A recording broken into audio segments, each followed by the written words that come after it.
Մենք ուրախ ենք, մենք ցնծում ենք, մենք իրան երկրպագում ենք ոչ թե նրա համար, որ թե ով ենք մենք կամ ինչ կարգավիճակում ենք այս պահին, այլ նրա համար թե ով է ինքը։ Չես կարող դու վատ լինես ունենալով նմանատիպ Աստված։ Կապ չունի դու ինչ իրավիճակի մեջ ես այս պահին։ Դու պետքա լավ լինես, որովհետև այն Աստված, որ քո մեջ բնակվում է, այն Աստված, որին դու պաշտում ես, ինքը կյանքի Աստված է, ու քեզ չի թողնի եւ քեզ չի լքի, այլ քեզ կհանի մոխրից եւ կդնի բարձունքներում։ Հավատում ես դու սրան։ Ամեն։ Տերը օրհնի ձեզ սիրելիներ։ Հետաքրքիր մի բան, որ այս պատգամը, որ պատրաստել էի, ճիշտն ասած պատրաստել էի Կիրակի օրվա համար, ու երբ որ չկարողացա Կիրակի ներկա գտնվեմ, մեջս մի հատ հարց էր գնում խիտ էր Աստված, ու այսօր աղոթքի ժամանակ Աստված մի խոսք խոսած, կարծես թե վերջնակետ էս պատգամի ու զգացի, որ պատճառը, որ ես չկարողացա Կիրակի օրը խոսալու է սրա մասին, այդ այն էր, որ այդ համարը պետքա լիներ։ Դեռ այդ պատգամը վերջացած չէր, ու հավատում եմ, որ այսօր շատերիս կյանքում շինություն ա բերելու։ Ամեն։ Եթե հավատում ես, ապա այսօր կստանաս Աստծուց այն ինչի համար, որ եկել ես։ Սաղմոս 143-10 համարում Դավիթը մի սենց խոսք է ասում, ասում է սովորեցրու ինձ կատարյալ քո կամքը, որովհետև դու ես իմ Աստվածը, քո բարի հոգին թող առաջնորդե ինձ դեպի ուղիղ երկիր։ Հետաքրքիր է Դավիթը մեկը ով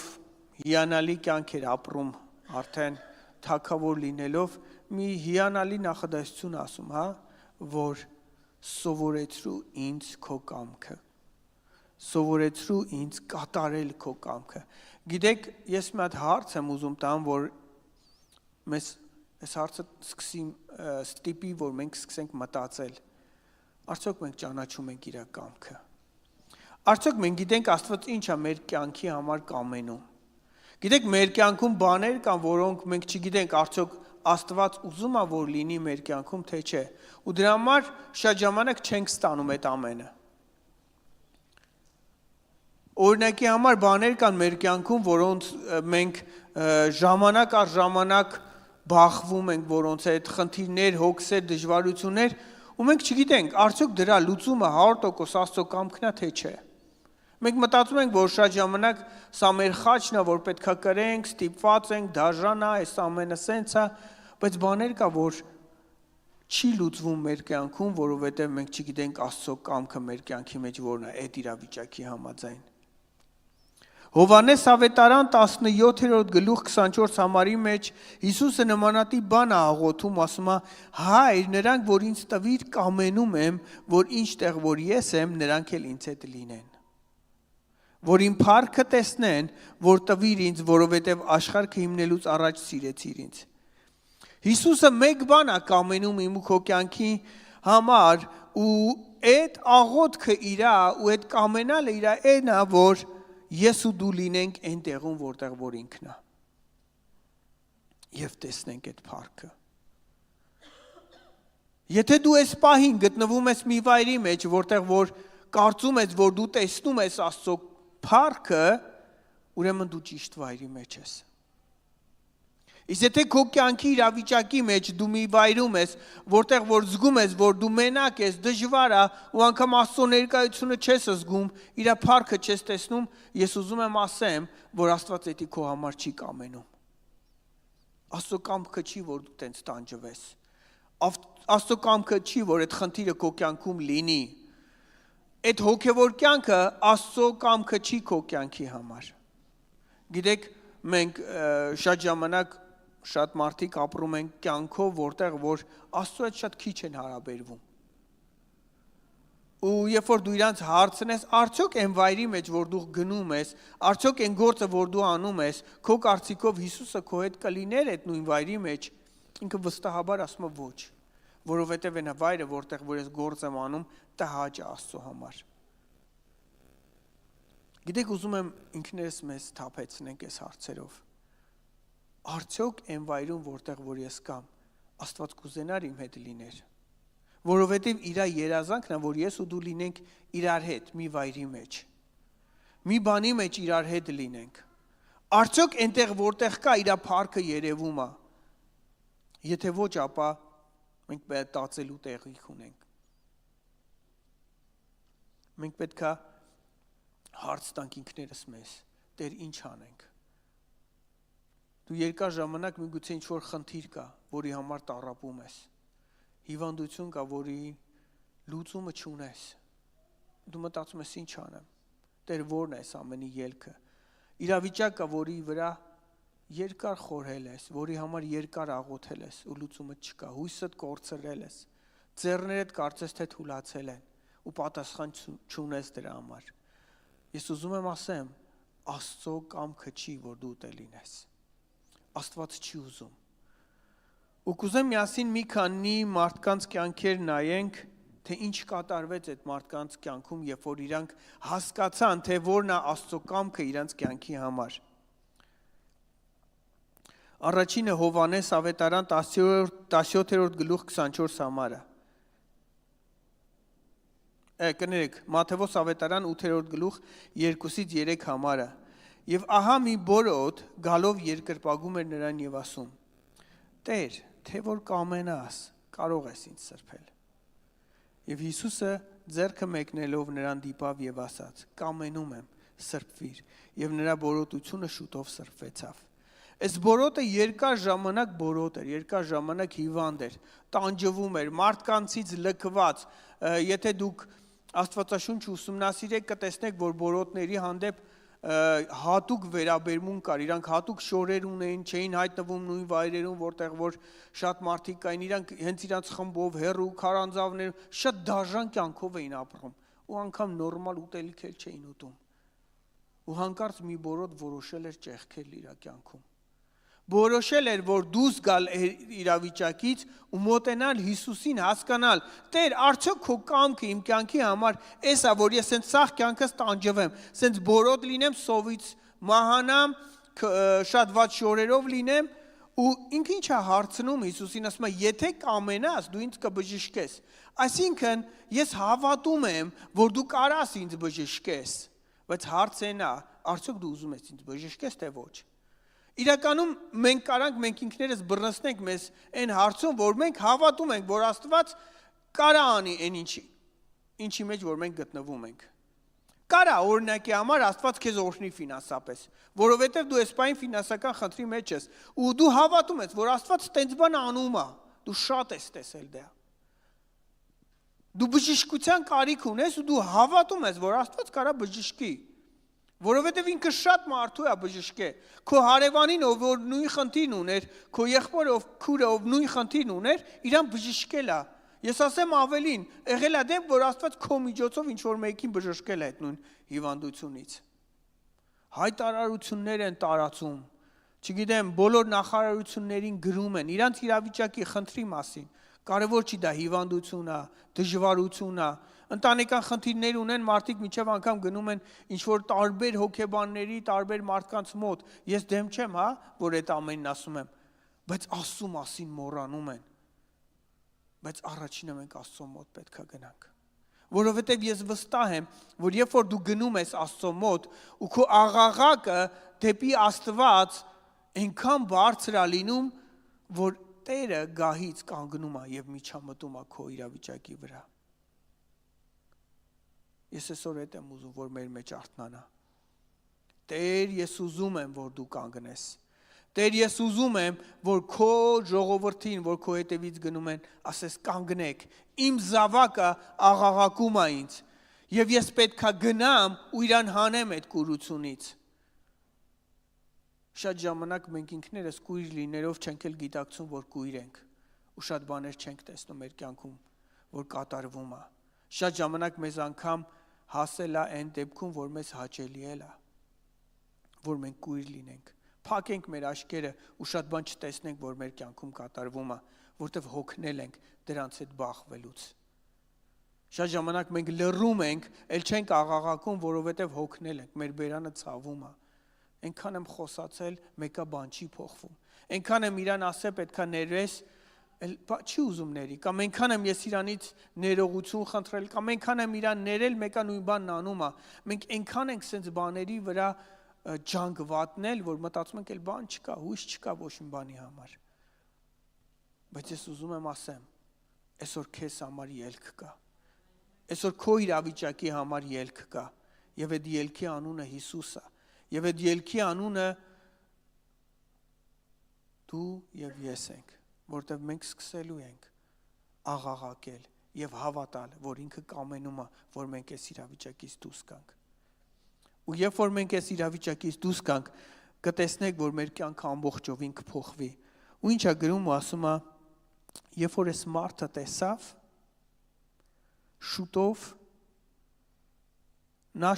տեսավ եւ ճանապարհումը Հիսուսի հետևից գնում էր։ Երբ որ դու սկսում ես տեսնել, դու չես կարող էլ ուրիշ ճանապարհ ընտրել։ Դու սկսում ես ինքստինքյան իր հետևից գնալ։ Քո ոտքերը ինքստինքյան սկսում են միայն իրան հետևել, որովհետև դու սկսում ես տեսնել մենակ իրան քո կյանքի մեջ, որպես քո կյանքի ելք իրան ես սկսում տեսնել։ Այսօր ժամանակն է, որ մեր կյանքի ելք տեսնենք մենակ իրան ու սկսենք իր ճանապարհով քայլել։ Չգիտեմ, որ ճանապարհով ես դու քայլում, բայց այսօր ժամանակն է, որ փոխես քո ճանապարհը։ Ոտքի կանգնի, մի թույլ տուր, որ սատանան քեզանից գողանա քո կյանքը, քո ժամանակը։ Մի թույլ տուր, որ այն հարաբերությունները, որ Աստված ի սկզբանե նախատեսել էր քեզ համար, գողանա քեզանից սատանան։ Թույլ չտաս, որովհետև Տիրոջ կամքը քեզ համար բարին է, հաճելին է, կատարյալն է, ու դրա մասին խոսում է Աստված, ու դրա մասին ինքը ասում է իր խոսքի մեջ, Հռոմեացիս 12:1-2 համարներում Պողոսը գրում ասում է, արդ աղաչում եմ ձեզ եղբայրք, Աստծո ողորմությունով, որ ձեր մարմինները ներկայացնեք կենդանի սուրբ եւ Աստծո ընդունելի պատարագ, որ է ձեր բանավոր պաշտոնը, եւ մի կերպարանվեք այս աշխարհի կերպարանքով, այլ նորոգվեցեք ձեր մտքի նորոգությամբ, որ դուք քննեք, թե ինչն է Աստծո կամքը, բարին, հաճելին եւ կատարյալը։ Այստեղ մի բան եմ ուզում շեշտադրեմ, որ ասում է, որ դուք ձեր մտքի նորոգությամբ նորոգվեք, այսինքն, որ ձեր միտքը սկսի նոր բան մտածել, նորոգվի ձեր միտքը, որ հասկանանք, որ Աստծո կամքը իմ ու քո համար բարին է մենակ։ Չար բան Աստծո կամքի մեջ չկա իմ ու քո կյանքում։ Գիտեք, երբ որ Հիսուսը անապատի մեջ փորձվում էր, շատ ժամանակ մտածում էինք, որ թշնամին հասավ Հիսուսին փորձեց ու հալածեց, բայց երբ որ Հիսուսը փորձվում էր, նպատակը նաև մեկ բանն էր, որ վերջում հրեշտակները գան ծառայեն իրան։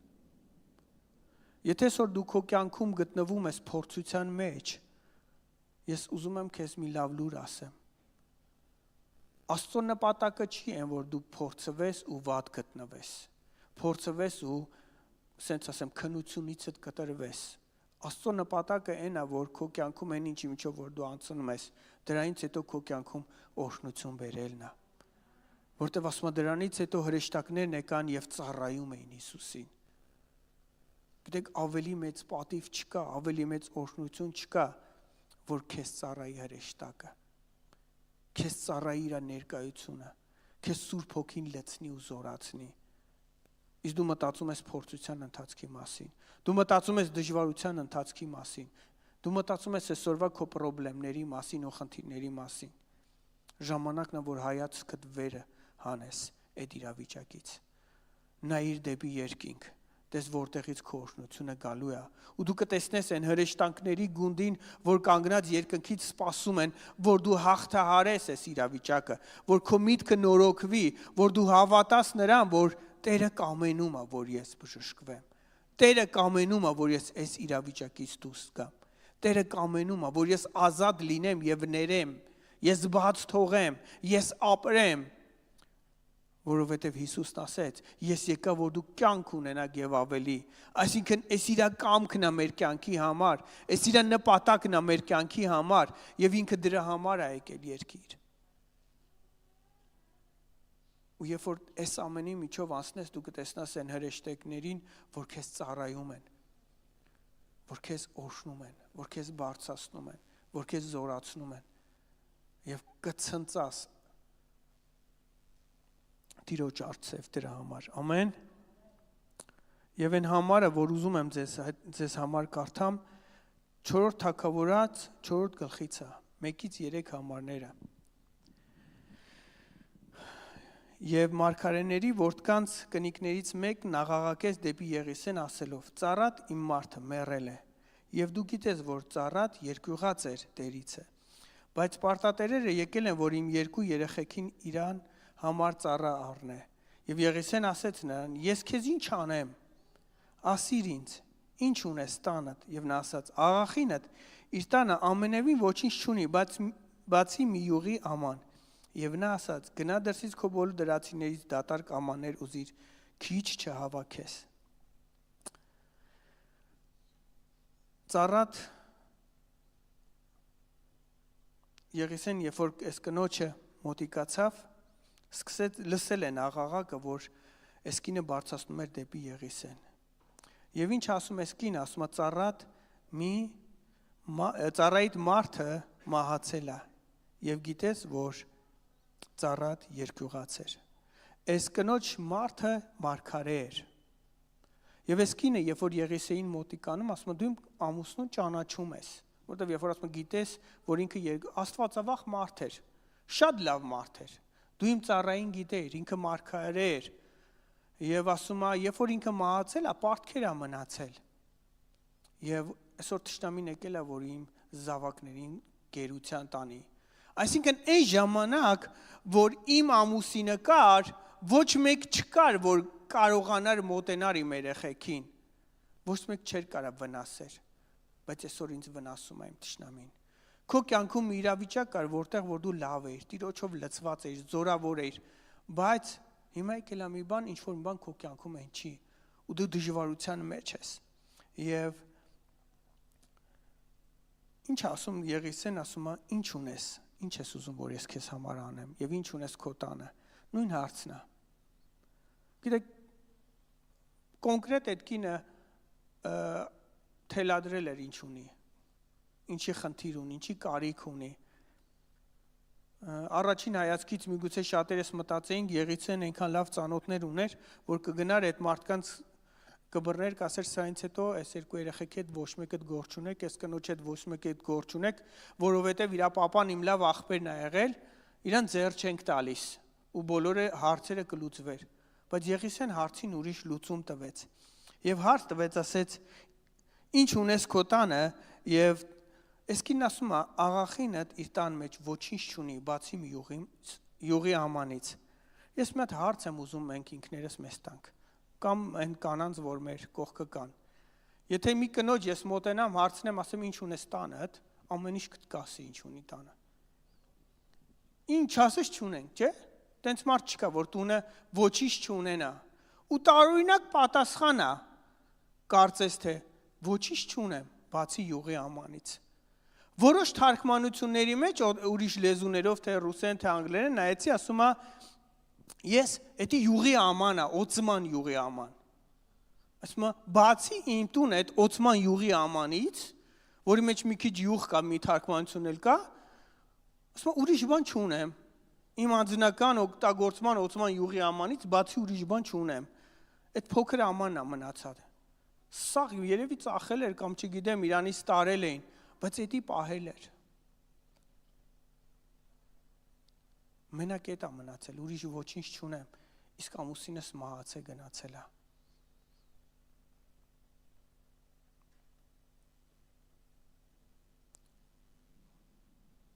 Երբ որ ես ես կարդում էի, մի բան զգացի, որ Տերը ասում է, ինչ ունես դու քո կյանքում։ Արդյոք մենակ այդ յուղի ամանն է մնացել քո մոտ, թե չէ։ Ու գիտեք, զուգահեռ փորձեցի տանեմ Հիսուսի հետ։ Հիսուսը, երբ որ իրավիճակ եղավ իր աշակերտների հետ, փարիսեցիների հետ, ասեց, քանի փեսան իրանց գլխին է, իրանք ուտում ու խմում են։ Հետո փեսան կվերառնվի, իրանք ծոմ կպահեն։ Քանի փեսան իրանց գլխին էր, իրանք շատ լավ էին։ Քանի այդ կնոջ ամուսին իր գլխին էր, շատ լավ էին։ Բայց այդ փեսան մահացել էր, գնացել էր, երկինք էր գնացել եւ թողել էր ընդամենը մեկը բան՝ յուղի աման։ մեջը մի քիչ յուղով։ Հիսուսը երբ որ գնաց երկինք, մեկ բան թողեց մեզ. Սուրբ Հոգուն եւ իր եկեղեցուն։ Այսօր մեր Փեսան, մեր ամուսինը, եկեղեցու ամուսինը երկնքում է։ Եվ ես ու դու ենք այդ երեխաները, որ այս եկեղեցու մեջ կանք։ Եվ մեկ բան կա, որ մեզ կարող է օգնել մեր իրավիճակից դուրս գալը, այն յուղը, որ այդ ամանի մեջ կլինի։ Գիտեք, շարունակության մեջ չեմ ուզում գնամ, որտեղ որ ասում եմ գնա լիքը ամաններ բեր հարևաններից հավաքի, բայց ուզում եմ կենտրոնանանք այդ ամանի վրա, որովհետև Աստված ուզում է առաջինը այդ ամանին լցնի։ Եթե այդ ամանը չօծվեր, եթե այդ ամանը չլցնվեր, այդ ամանը չէր կարող հաջորդ ամաններին տալ։ Եվ այդ ամանը դառնալ օրհնություն մյուս ամանների համար, որ կարողանար վաճառել, մի հատ իր բոլոր պարտքերը փակեր եւ իր տղաներին ազատեր։ Գիտես, այն օծությունը, որ Տերը ուզում է տա իր եկեղեցուն, բավարար է քեզ, մի բան էլ ավել է քո բոլոր կարիքների համար։ Քո հարցի պատասխանը չի կայանում ֆինանսի մեջ։ Քո հարցի պատասխանը քո ծանոթությունների մեջ չի կայանում։ Քո խնդրի լուծումը չի կայանում, թե ով ես դու կարգավիճակով։ Կապ չունի ինչ առողջական վիճակում ես։ Երբևէ մտածել ես, որ այ ես սրա բարեկամը լինեի, այ իմ տղեն լիներ, իմ աղջիկը լիներ, մարդս գլխին լիներ, չգիտեմ, երեխես կողքից լիներ, այս հարցին ուրիշ լուծում կտայ։ Քո հարցի պատասխանը սրանց մեջ չի կայանում, սիրելիս։ Քո հարցի պատասխանը կայանում է այն յուղից, որ այսօր լցնելու ես քո փոքր ամանի մեջ։ Երբ որ սկսեի այդ յուղը լցվել, օծման յուղը լցվել այդ ամանի մեջ, դու կտեսնես, որ դու ոչ թե կարիքավոր ես լինելու, որը ազատության կարիք ունի իր եւ իր երեխեքի համար, այլ դու կարիքավորից դառնալու ես օրհնող։ Դու տվող ես դառնալու, դու բաշխող ես դառնալու, դու հարևանների դատարկ ամանները օծման յուղի ամաններ ես դարձնելու։ Ես չգիտեմ այդ հարևանները ինչ ամաններ ունեն, որովհետև գիտեք յուղի աման, մենակ քահանա բան ուներ, մարգարեն ուներ կամ քահանան։ Ես վստահ եմ այդ կնոջ հարևանները բոլորը մարգարեներ չէին։ Բայց այդ օրվանից այդ ամանները դառան յուղի աման։ Օծման աման։ Ոչ թե նրա համար թե ով էին իրանք, այլ նրա համար ով էր այդ կինը։ Եվ ինչ էր ուզում Հիսուսից։ Ինչ էր ուզում Աստծո մարդուց։ Այսօր ինչ ես ուզում դու։ Արդյոք ուզում ես օծություն, արդյոք ուզում ես այդ յուղը, որ լցվի քո մեջ, թե ուզում ես ուղակի առօրյա բաներ։ Գիտես կարար ասել այդ կինը, որ փող եմ ուզում, ոսկի եմ ուզում, արծաթ եմ ուզում, ազատություն եմ ուզում, բայց այդ կնոջ կարիքը յուղն էր։ Եղիսեն դա շատ լավ էր հասկանում, որովհետև ժամանակին, երբ որ իրան Եղիան հարցրեց, ինչ ես ուզում անեմ քո համար, ինքն էլ նույն բան ուսեց։ Կրկնակի օծություն եմ ուզում, որովհետև իմ բոլոր հարցերի պատասխանը այդ օծության մեջ է։ Իմ բոլոր հարցերի պատասխանը յուղի մեջ է։ Սիրելիս, ես մեկ պատասխան ունեմ քո իրավիճակի համար։ Այսօր թույլ տուր, որ Աստված լցվի քո յուղի ամանը։ Հետագայում դու կլցնես հարևանների ամանները, հետագայում դու քո ելքի համար կտեսնես, որ Տերը ոնց է քեզ առաջնորդում, ոնց է քեզ հանում տարբեր իրավիճակներից, բայց այսօրվա օրը ու այսօրվա պատգամը մեկ բան է ասում քեզ։ Այսօր պետք է Տերը լցնի քո յուղի ամանը, ու քո կարիքից ելնելով է լցնվելու այնքան, ինչքան որ դու ես ուզում։ Ու քո փափագն է լցնելու քո յուղի ամանը այնքան, ինչքան որ դու ուզում ես իրան։ Քիչ փափագես, քիչ լցվի։ Մեծ փափագես, մեծ կլցվի։ Հիշում եք մի ուրիշ առիթով Հիսուսն ասեց Սամարացի կնոջը, այն ջրից ով որ խմի, ոչ թե միայն չի ծառավի, այլ իրանից կբխեն այդ կյանքի ջրերը։ Այսինքն այն օծությունը, այն յուղը, որ այսօր Տերը քեզ տալու է, ոչ միայն քեզ կլցնի, այլ դու կդառնաս հենց ինքդ օծության աման շատերի կյանքում։ Ուզում ես էսի Տիրոջից թե չէ։ Արդյոք դու այսօր սրա համար ես եկել թե չէ։ Եթե սրա համար ես եկել, եթե այսօր իր յուղի ամանը դու ես, ես հավատում եմ, ու եկել ես իր յուղի համար, եկեք իրար հետ ոտքի կանգնենք։ Ու ասենք Տեր, մենք քո յուղն ենք ուզում։ Այսօր ոչ մի բան քեզանից չենք ուզում, Տեր։ Ես գիտեմ դժվար է, անկեղծ եմ ասում, գիտեմ դժվար է կանգնել Աստծո առաջ, երբ որ սրտիդ մեջ շատ ցավեր ունես։ Մարմնիդ մեջ շատ ցավեր ունես։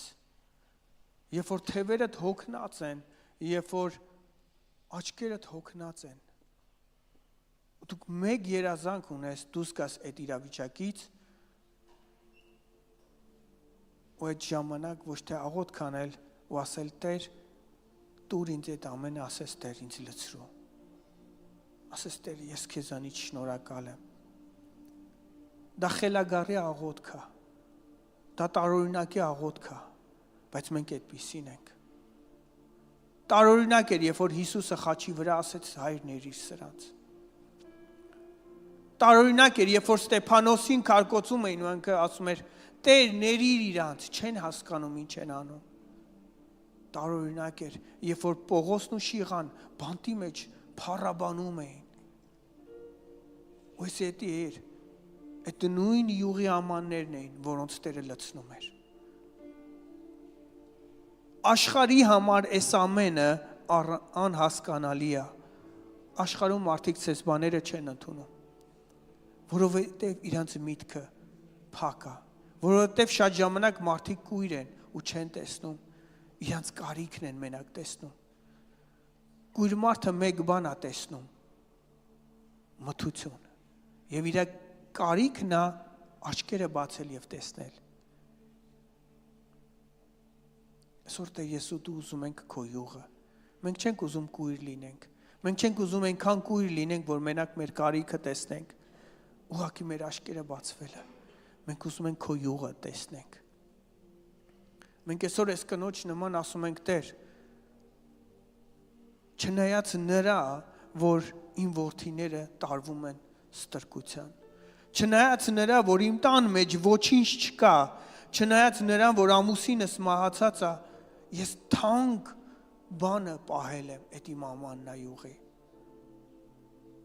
Ու ես այսօր խնդրում եմ, որ դու իմ յուղի ամանը լցնես, Տեր։ Ես ամեն բան ծախել եմ, տվել եմ։ Միգուցե այդ կինը ամեն ինչ ծախել էր, ինչ որ ուներ։ Իր վերջի լուման տվել էր այդ պարտքերը փակելու, բայց յուղի ամանը չէր ծախել։ Յուղի ամանը ոչ մեկին չէր տվել։ Այդ օծությունը, որ իր ամուսնուց եկել էր, ոչ մեկին չէր տվել։ Սիրելիս, մենք Սուրբ Հոգու կարիքն ունենք։ Ու այդ Սուրբ Հոգին է, որ մեզ օգնելու այդ իրավիճակներից դուրս գանք։ Սուրբ Հոգին է մեզ օգնելու, որ մենք տեսնենք Աստծո կամքը մեր կյանքերի մեջ։ Սուրբ Հոգին է մեզ օգնելու, որ մենք ասենք. Տեր, ես հավատում եմ, ոչ թե հավատում եմ, որ դու կարաս անես, այլ հավատում եմ, որ դու իմ կյանքում կարաս անես։ Առանց Սուրբ Հոգու անհնարին է այս ամենին հավատալը, սիրելիներ։ Առանց Սուրբ Հոգու անհնարին է ճեղքում բերել քո կյանքի մեջ, ինչպես Բորոտ իր կյանքի մեջ ճեղքում բերեց։ Առանց Սուրբ Հոգու սրբվել անհնարին է։ Հիսուսն ասեց գնա եւ սրբված ես։ Այսօր Սուրբ Հոգին է մեզ սրբողը։ Առանց իրա անհնարին է սրբվել։ Եկեք փափագենք իրան։ Եկեք խնդրենք իրանից յուղ։ Եկեք խնդրենք, որ այսօր Տեր մեր յուղի ամանները լցրու։ Ու ոչ թե ուղակի լցրու, որ ես բավարարվեմ, այլ այսօրվանից խնդրում եմ, որ իմ յուղը այնքան շատ լինի, Տեր, որ ես սկսեմ տամ ուրիշին։ Ու երբ որ գիտեք օծությունը ինքը հետաքրքիր բան ունի, որ երբ որ դու սկսում ես տալ, ինքը չի քչանում, ինքը շատանում է։ Այն յուղը, որ Եղիսեն տվեց այդ կնոջը, միջև այնքան ժամանակ, միջև այդ կինը կնոջ ամանները դադարելը, այդ յուղը միշտ հոսում էր։ Եթե քո կյանքում չսկսես օծությունը դադարացնել օգտագործելուց, ինքը երբեք քո կյանքում չի դադարի։ Տալուց ինքը երբեք չի դադարում, ինքը չտալուց է բրծնում։ Եթե ինքը լցնելու տեղ չունի, Սուրբ Հոգին եթե լցվելու տեղ չունի, օծելու տեղ չունի, ինքը կտրվում է իմ քո կյանքում։ Եթե քո կյանքում ինչ-որ մի բան կտրվել է Սուրբ Հոգուց, օծությունից ինչ-որ մի բան կտրվել է, ուզում եմ նայես քո կյանքին, ուրեմն դու դադարել ես տալ։ Դու բավարարվել ես։ Ասում եմ քիչ չառնես։ Այսօր դու որոշում կայացրա, որ Աստծո հոգուն սահմանափակում չես տնելու քո կյանքում։ Քչություն չես անելու։ Չես ասելու Տեր, վերջ, այսքանը բոլ է ինձի, 5 րոպե աղոթեցի, մի ժամ աղոթեցի, վերջ, Տեր։ Ոչ, 5 րոպե աղոթեցիր, զգում ես էլի ես ուզում, գնա մի ժամ աղոթեցիր, զգում ես էլի ես ուզում, գնա 24 ժամ։ Երանի թե մենք կարողանանք դնել։ Երանի թե մենք կարողանանք մեկ բան անենք մեր կյանքի մեջ։ Գիշեր, ցերեկ աղոթենք, որովհետև էսի է մեր ամանները լցնում։ Գիտեք, մեկ բան ասում այդ կնոջը նաև, ասում է գնա, դռներդ փակի, մտի քո տունը։ Նմանա Հիսուսի խոսքերին։ Գնա, դուռդ փակի ու մտի քո ներսի սենյակը եւ աղոթք արա։ Ես ուզում եմ, որ դու այսօր քո բոլոր դռները փակես թշնամու առաջ, քո մտքի առաջ, չգիտեմ, ամեն ինչ առաջ փակես եւ մեկ բան ասես, Տեր լցրու ինձ։ Ես այսօր կարիքի համար չեմ եկել այստեղ, Տեր։ Մենք այսօր կարիք չենք ուզում, Տեր։ Մեզ չի հետաքրքրում մեր բժշկությունը, մեզ չի հետաքրքրում մեր դժվարությունը, մեզ չի հետաքրքրում այն իրավիճակը, որի մեջ մենք կանք, Տեր։ Մեզ մեկ բան է հետաքրքրում, Տեր։ Քո յուղը լցրում ես Սուրբ Հոգի այսօր։ Ես հավատում եմ, Տեր, որ դու կամենում ես, որ դու այսօր մեզ օծես։ Ես հավատում եմ, Տեր, դրան։ Ոչ թե հավատում եմ, որ դու օծող Աստված ես, այլ ես հավատում եմ, որ դու կամենում ես այսօր հենց մեզ օծես։ Հենց մեզ լցնես, Տեր իմ Աստված, քո փառքի լիությամբ, Տեր։ Ինչպես լցրեցիր այդ կնոջ կյանքում։ Ինչպես օծեցիր Դավիթին, ինչպես օծեցիր Եղիսեին, Տեր իմ Աստված, ինչպես օծեցիր Ահարոնին, Տեր, ինչպես օծեցիր Մովսեսին, Տեր, քո բոլոր ծառաներին, Տեր, ինչպես օծեցիր, Տեր։ Ես հավատում եմ, որ այսօր դու նույն ձև ուզում ես օծես մեզ, ամեն մեկիս, ու դրա համար խնդրում եմ լցրա մեզ Սուրբ Հոգի։ Մենք այսօր եկել ենք քեզանով լցվենք։ Ես հավատում եմ, որ քո կամքն է, որ մենք լցվենք այսօր քեզանով, որ քեզ ավելի ճանաչենք, Տեր։ Տեր, քրոջս վկայության նման, որ դու հայտնել ես, որ քո կամքն է, որ մենք քեզ ճանաչենք։ Տեր, ես այսօր այդ դրան եմ հավատում, Տեր իմ Աստված։ Ես հավատում եմ այդ պատգամին, Տեր։ Հավատում եմ քո խոսքին, որ քո սրտի մեջ մեկ բան կա, որ ճանաչենք քեզ, ճանաչենք քո կամքը, ճանաչենք քեզ Հիսուս, քեզ ճանաչելով ճանաչենք Հորը։ Հավատում եմ սրան, Տեր, ու մենք դրա համար ենք այսօր այստեղ։